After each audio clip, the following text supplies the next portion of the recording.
আসসালামু আলাইকুম রহমতুল্লাহি ওয়াবারকাতুহু। বিসমিল্লাহ, আলহামদুলিল্লাহ, ওয়াসসালাতু ওয়াসসালামু আলা রাসূলিল্লাহ, আম্মা বাদ। আউযু বিল্লাহি মিনাশ শাইতানির রাজীম। বিসমিল্লাহির রহমানির রহিম। রব্বি ইশরাহ লি সাদরি ওয়া ইয়াসসির লি আমরি ওয়াহলুল উকদাতাম মিন লিসানি ইয়াফকাহু কওলি। আজকে আমরা গুরুত্বপূর্ণ একটি বিষয় নিয়ে আলোচনা করব ইনশাআল্লাহ, থিওরি অফ ইভলিউশন বা বিবর্তন তত্ত্ব। শুরুতেই আমাদের দুটি শব্দ নিয়ে ধারণা স্পষ্ট থাকা প্রয়োজন: থিওরি বা তত্ত্ব, ফ্যাক্ট বা সত্য। থিওরি এমন এক বিবৃতি বা স্টেটমেন্ট যেটি বিজ্ঞান প্রমাণ করতে পারেনি, আর ফ্যাক্ট বা সত্য হচ্ছে প্রমাণিত একটি বিষয় যার গ্রহণযোগ্যতা নিঃসন্দেহে থিওরির থেকে অনেক বেশি। আপনি কি কখনো কোনো বই, পুস্তক বা আর্টিকেলে দেখেছেন ফ্যাক্ট অফ ইভলিউশন লেখা আছে? না, নেই। যেহেতু এটি কোনো প্রমাণিত বিষয় নয়, তাই আপনি চাইলেই প্রাথমিকভাবে তত্ত্বটির সত্যতাকে অস্বীকার করতে পারেন। কিন্তু বিষয়টি হয়তো এতটা সহজ না। বিস্তারিত আলোচনাটি শুনলে হয়তো স্পষ্ট ধারণা পাবেন ইনশাআল্লাহ। বিজ্ঞানে এমন কিছু থিওরি আছে যেগুলোর উপর ভিত্তি করে অনেক ফ্যাক্ট প্রতিষ্ঠিত, যেমন থিওরি অফ গ্র্যাভিটি বা মহাকর্ষীয় তত্ত্ব। যারা বিজ্ঞানের ছাত্র তারা নিশ্চয় এই থিওরি সম্পর্কে অবগত আছেন। এটি পদার্থবিজ্ঞানের একটি সুপ্রতিষ্ঠিত থিওরি, যেটাকে অনেক বিজ্ঞানী ফ্যাক্ট বলেও স্বীকৃতি দিয়েছেন। কোনো বিজ্ঞানী এটার বিরুদ্ধে কথা বলেননি।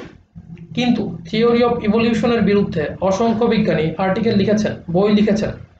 এই থিওরিতে তারা অনেক অসামঞ্জস্যতার কথা উল্লেখ করেছেন।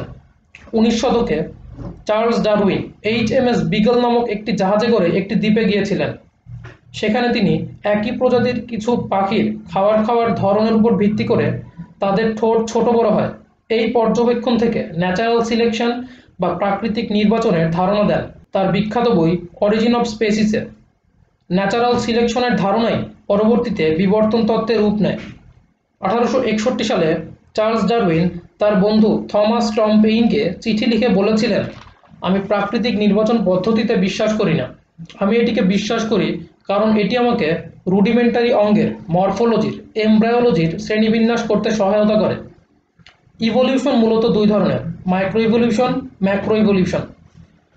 বিবর্তন সম্পর্কে জানার আগে প্রাকৃতিক নির্বাচন বা ন্যাচারাল সিলেকশন সম্পর্কে ভালো ধারণা থাকা দরকার।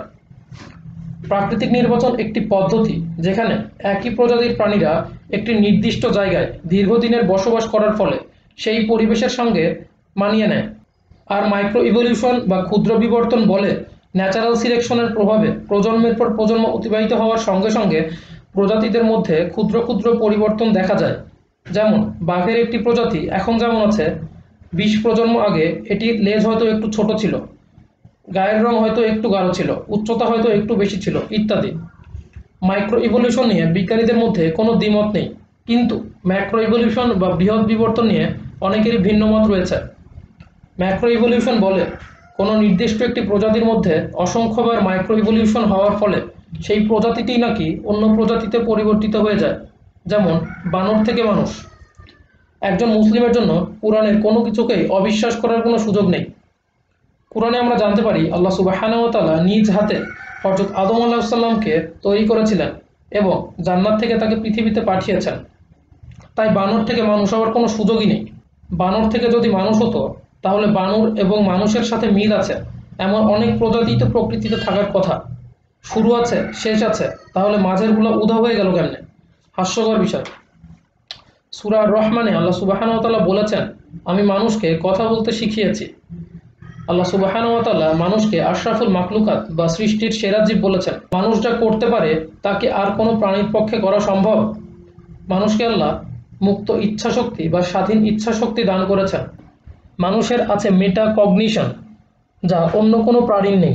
অর্থাৎ মানুষ তার অর্জিত জ্ঞান নিয়ে গবেষণা করতে পারে, বিশ্লেষণ করতে পারে।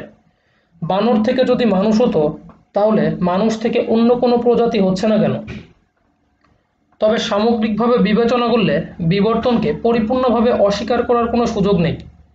বৈজ্ঞানিক চিন্তাধারার একজন মানুষ যিনি কিনা কার্বন 14 ডেটিং সম্পর্কে জানে, পৃথিবীতে ডাইনোসরের অস্তিত্ব সম্পর্কে জানে, জীবাশ্ম বা ফসিল, কেভ পেইন্টিং বা গুহা চিত্রাঙ্কন সম্পর্কে ভালো জ্ঞান রাখেন, তিনি কখনো বিবর্তনবাদকে পরিপূর্ণভাবে অস্বীকার করতে পারে না।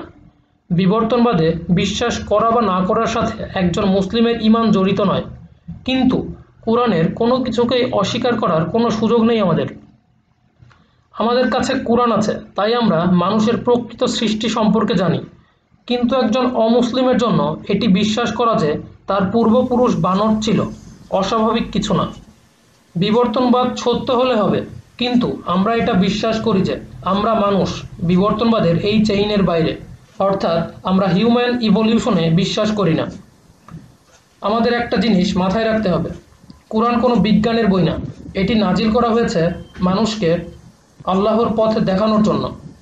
তবে বিজ্ঞানের সাহায্যে আমরা কোরআনের সত্যতাকে যাচাই করতে পারি। কোরআনে 1000-এর বেশি আয়াত রয়েছে যা বিজ্ঞান দিয়ে প্রমাণ করা যায়। কিন্তু বিজ্ঞান দিয়ে কি জান্নাত জাহান্নামের অস্তিত্ব প্রমাণ করতে পারবেন? না। নবী রাসূলদের বিভিন্ন মুজিজা দিয়ে আল্লাহ সুবহানাহু ওয়া তাআলা তাদেরকে সম্মানিত করেছিলেন। যেমন মুসা আলাইহিস সালাম আল্লাহর নির্দেশে তার লাঠিকে সাপে পরিণত করতে পারতেন। মহানবী সাল্লাল্লাহু আলাইহি ওয়াসাল্লাম আল্লাহর নির্দেশে চাঁদকে দ্বিখণ্ডিত করেছিলেন। হযরত ঈসা আলাইহিস সালাম পিতাহীনভাবে জন্মগ্রহণ করেছিলেন। বিজ্ঞান কি পারবে এসব প্রমাণ করতে? বিজ্ঞান পরিবর্তনশীল, কিন্তু কোরআন অপরিবর্তনশীল। তাই বিজ্ঞান যাই বলুক, সেটি কোরআনের বিরুদ্ধচারণ করলে তা গ্রহণযোগ্য নয়।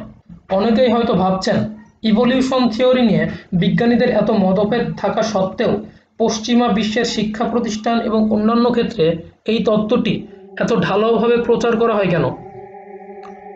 তো এই প্রশ্নটির উত্তরের জন্য আমাদের একটু ইতিহাসের পাতা উল্টাতে হবে। সংক্ষিপ্তভাবে বোঝানোর চেষ্টা করছি ইনশাআল্লাহ। পশ্চিমা সমাজে চার্চ শুরু থেকেই জ্ঞান বিজ্ঞান এবং শিক্ষা প্রসারের বিরোধিতা করত। এমনকি মানুষ বাইবেল পড়ুক, তারা এটাও চাইতো না। তাদের ভয় ছিল মানুষ জ্ঞান বিজ্ঞানে শিক্ষিত হলে সমাজের উপর চার্চের আধিপত্য কমে যাবে। এজন্য তারা বিজ্ঞানীদের বিরুদ্ধচারণ করত, তাদের ক্ষমতা বলে দমিয়ে রাখত, গবেষণা ফল প্রকাশ করতে দিত না। বিজ্ঞানী গ্যালিলিও একবার অ্যাস্ট্রোনমি বা জ্যোতির্বিজ্ঞান নিয়ে কিছু গবেষণা ফল প্রকাশ করেছিলেন।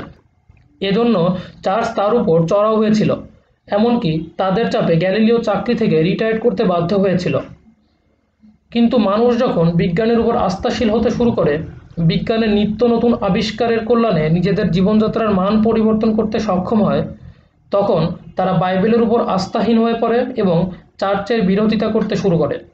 ইভলিউশন থিওরি যেহেতু বাইবেলের বিরুদ্ধে যায়, তাই তারা এটি ঢালাওভাবে শিক্ষা প্রতিষ্ঠানে অধ্যয়ন করায় এবং শিশু কিশোরদের ধর্মবিমুখী এবং বিজ্ঞানমুখী করে তোলে। আশা করি বিবর্তনবাদ নিয়ে মোটামুটি একটা ধারণা পেয়েছেন।